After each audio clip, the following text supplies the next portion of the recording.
بسم الله الرحمن الرحيم. هل أتاك حديث الغاشية وجوه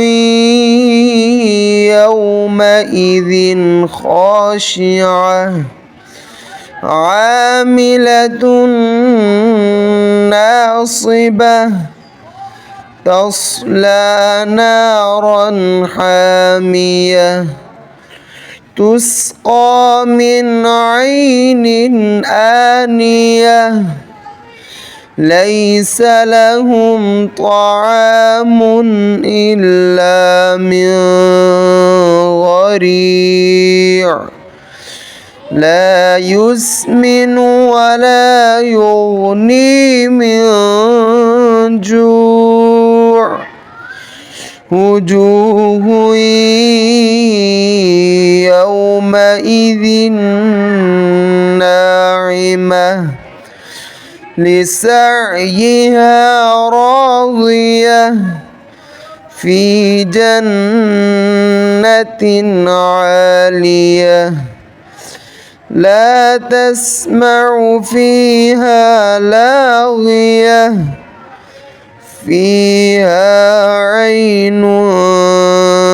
جارية فيها سرر مرفوعة وأكواب موضوعة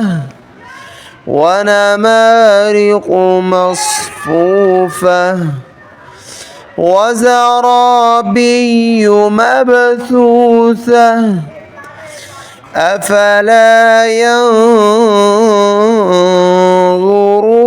إلى الإبل كيف خلقت وإلى السماء كيف رفعت وإلى الجبال كيف نصبت وإلى الأرض كيف سطحت فذكر إنما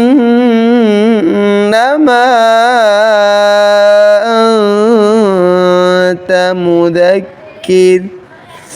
لست عليهم بمسيطر إلا من